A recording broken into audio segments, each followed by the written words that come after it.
નાની ઉંમરે સફેદ વાળને અટકાવવા માટેના ઉપાય. નાની ઉંમરમાં જ સફેદ વાળ થઈ રહ્યા છે? મોંઘા હેર કલરના બદલે આ સસ્તી વસ્તુ લગાવો. જડમૂળથી કાળા થશે હેર. આમળામાં હાજર વિટામિન સી વાળને સફેદ થતાં અટકાવવામાં મદદ કરે છે. 1 ગ્લાસ પાણીમાં 15 મિલી આમળાનો રસ ભેળવીને સવારે ખાલી પેટ પીવો. ડુંગળી તેલ. ડુંગળીના રસમાં સલ્ફર એન્ટીઓક્સિડન્ટ અને એન્ટીબેક્ટેરિયલ ગુણ જોવા મળે છે, જે સફેદ વાળની સમસ્યાને દૂર કરી શકે છે. તમે અઠવાડિયામાં 2 વાર તમારા માથા પર આ ઓઇલનો ઉપયોગ કરી શકો છો. જો તમે ઈચ્છો છો તો ડુંગળીનો રસ પણ લગાવી શકો છો. વ્હીટગ્રાસ પાવડરમાં હાજર એમિનો એસિડ લાલ રક્તકણોનું પ્રમાણ કરે છે, જે વાળને સ્વસ્થ રાખવામાં મદદ કરે છે. તમે તમારા કોઈપણ ખોરાકમાં 1 ચમચી વ્હીટગ્રાસ ભેળવીને ખાઈ શકો છો અથવા સવારે ઉઠીને વ્હીટગ્રાસનું પાણી પી શકો છો. કરી પત્તામાં vitamin B, C, protein, antioxidant જેવા પોષક તત્વો મળી આવે છે, જે વાળ માટે ફાયદાકારક છે. કઢીના પાંદડાની પેસ્ટને દહીંમાં મિક્સ કરીને તમારા માથાની ચામડી પર લગાવો અને 30 મિનિટ પછી તમારા વાળને ધોઈ લો. યોગ એ એવી દવા છે જે આપની દરેક મુશ્કેલીઓનો રામબાણ ઇલાજ છે. સફેદ વાળની સમસ્યામાંથી બહાર આવવા આપ દરરોજ શીર્ષાસન કરી શકો છો. તેનાથી જરૂર ફાયદા થશે. રાતના સૂવાના સમય. નિયમિત રૂપથી ત્રિફલા ચૂર્ણનું સેવન કરો. રૂટિનમાં સલાડ અને ફળોનું સેવન વધુમાં વધુ કરો.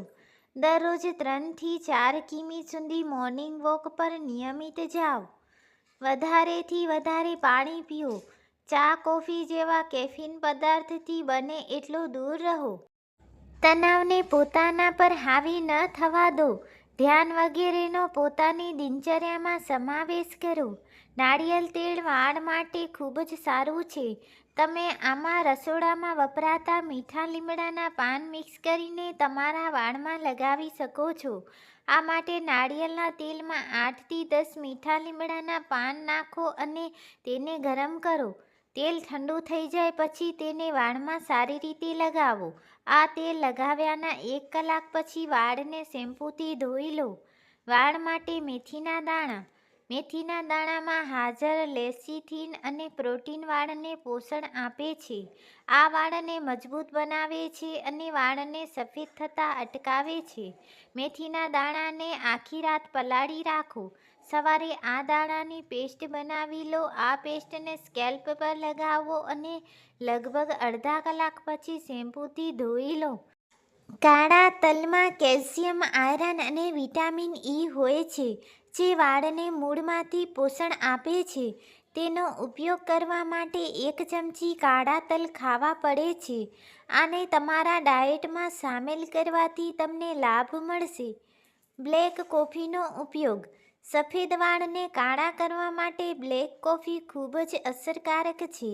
એક વાસણમાં પાણી ગરમ કરો અને તેમાં બ્લેક કોફી મિક્સ કરો. તેને સારી રીતે ગરમ કર્યા પછી તેને ઠંડુ કરો અને સ્પ્રે બોટલની મદદથી વાળના માથા પર સ્પ્રે કરો. તેનાથી વાળ કાળા થવા લાગશે અને હેર ગ્રોથ પણ ઝડપી થશે. આમળા હેર કેર માટે ખૂબ જ ફાયદાકારક છે. આમળાને નાના ટુકડાઓમાં કાપી અને તેને ઉકાળો. આ પછી તેને પીસીને પેસ્ટ બનાવીને વાળમાં લગાવો. તમે અઠવાડિયામાં 2-3 વાર આ ઉપયોગ અપનાવી શકો છો. રોગન આલમંડ ઓઇલથી વાળની મસાજ કરવાથી તમારા હેર ગ્રોથ ઝડપથી થવા લાગશે. તેના માટે તમારે દહીંમાં એલોવેરા જેલ, મધ અને રોગન આલમંડ ઓઇલ મિક્સ કરીને સ્કેલ્પની મસાજ કરવાની છે. તે વાળમાંથી ડેન્ડ્રફ ઓછા કરવામાં પણ મદદ કરે છે. આ પેસ્ટ તમારા વાળ પર જાદુ જેવું કામ કરશે. ઘીનું સેવન પણ તમારા હેર ગ્રોથને વધારી શકે છે. તે વાળને ભરપૂર પોષણ આપે છે અને તેનો નેચરલ રંગ જાળવી રાખે છે. આ સિવાય તમે આમળા અને અરીઠા શેમ્પૂનો પણ ઉપયોગ કરી શકો છો. આ રીતે પણ ગ્રે હેરને કાળા બનાવી શકે છે. તમે આ શેમ્પૂથી અઠવાડિયામાં 1 થી 2 વાર હેર વોશ કરી શકો છો. કોફી અને મહેંદીનું મિશ્રણ લગાવવાથી સફેદ વાળની સમસ્યા દૂર થઈ શકે છે. વાળને કાળા કરવાની આ એક અસરકારક રીત છે. આ માટે 1 ચમચી કોફી પાવડરને પાણીમાં ઉકાળો. પાણી ઉકળે એટલે તેમાં 4-5 ચમચી મહેંદી નાખો. હવે આ મિક્સરને તમારા વાળમાં લગાવો. લગભગ 3-4 કલાક પછી શેમ્પૂ વડે વાળ ધોઈ લો. આ મિશ્રણ તમારે મહિનામાં 1 વાર લગાવવું જોઈએ. સફેદ વાળથી છુટકારો મેળવવા માટે મીઠા લીમડાના પાનનો ઉપયોગ અસરકારક સાબિત થઈ શકે છે. મીઠા લીમડાના પાન વાળ પર કલર કરવાનું કામ કરે છે. તે વાળને અકાળે સફેદ થતાં અટકાવે છે. આ માટે અડધા બાઉલ નારિયેળ તેલમાં 12-15 મીઠા લીમડાના પાન નાખીને ઉકાળો. ત્યારબાદ તેલને ગાળીને ઠંડુ થવા માટે રાખો. આ તેલને તમારા માથા અને વાળમાં લગાવો અને સારી રીતે મસાજ કરો. 1-2 કલાક પછી શેમ્પૂ વડે વાળ ધોઈ લો. તમે આ તેલને અઠવાડિયામાં 2 થી 4 વખત લગાવી શકો છો. ભૃંગરાજમાં એન્ટીઓક્સિડન્ટ અને પોષણ તત્વો મળી આવે છે, જે વાળને મજબૂત રાખવામાં અને તેની કુદરતી ઉંમરને જાળવી રાખવામાં મદદરૂપ સાબિત થાય છે. આ ઉપરાંત તે ફ્રીઝી વાળથી છુટકારો મેળવવામાં અને વાળને નરમ બનાવવામાં મદદ કરી શકે છે. તમે હેર માસ્ક બનાવીને તેનો ઉપયોગ કરી શકો છો. આ સાથે તે ડેન્ડ્રફની સમસ્યાને દૂર કરવામાં પણ મદદગાર સાબિત થઈ શકે છે. તે સ્કેલ્પને મોઇશ્ચરાઇઝ કરવામાં મદદ કરે છે. મેલાનિનનો અભાવ. મોટાભાગના કિસ્સાઓમાં વાળ ઓછા થવાનું મુખ્ય કારણ મેલાનિનનો અભાવ છે. મેલાનિનનું ઉત્પાદન યોગ્ય પોષણ અને પ્રોટીન પુરવણીઓ પર આધારિત છે. આ પોષણ તત્વોના અભાવને લીધે મેલાનિન સ્વીકાર્ય સ્તરથી નીચે આવે છે. હોર્મોન્સ. સંશોધન સૂચવે છે કે હોર્મોન્સનું અસંતુલન વાળને ધોળા થવાને વેગ આપે છે અથવા વધારી શકે છે. જો તમારા વાળ વધુ ધોળા થઈ રહ્યા છે અને જો તમારી પાસે હોર્મોન્સ અસંતુલન છે તો કૃપા કરીને ડૉક્ટરની સલાહ લો.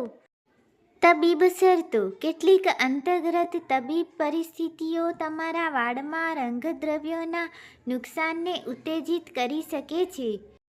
પીજીએચ, પાંડુરોગ, હાનિકારક એનિમિયા, થાઇરોઇડ રોગ અને અકાળ વૃદ્ધત્વ સિન્ડ્રોમ જેવા સ્વયં પ્રતિરક્ષા રોગો દ્વારા પણ ઉત્તેજિત થાય છે.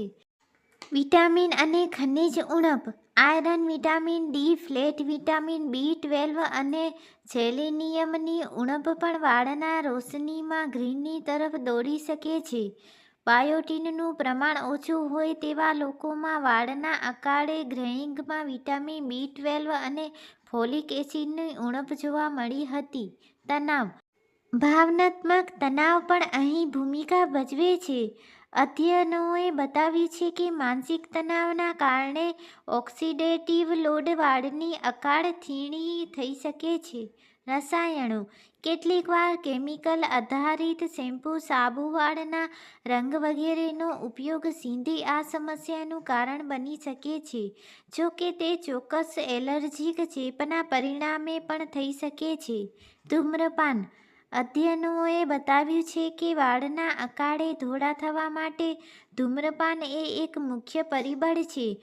ધૂમ્રપાનની પ્રતિક્રિયાશીલ ઓક્સિન પ્રજાતિઓ વાળના રોમના મેલાનોસાઇટ્સને નુકસાન પહોંચાડે છે.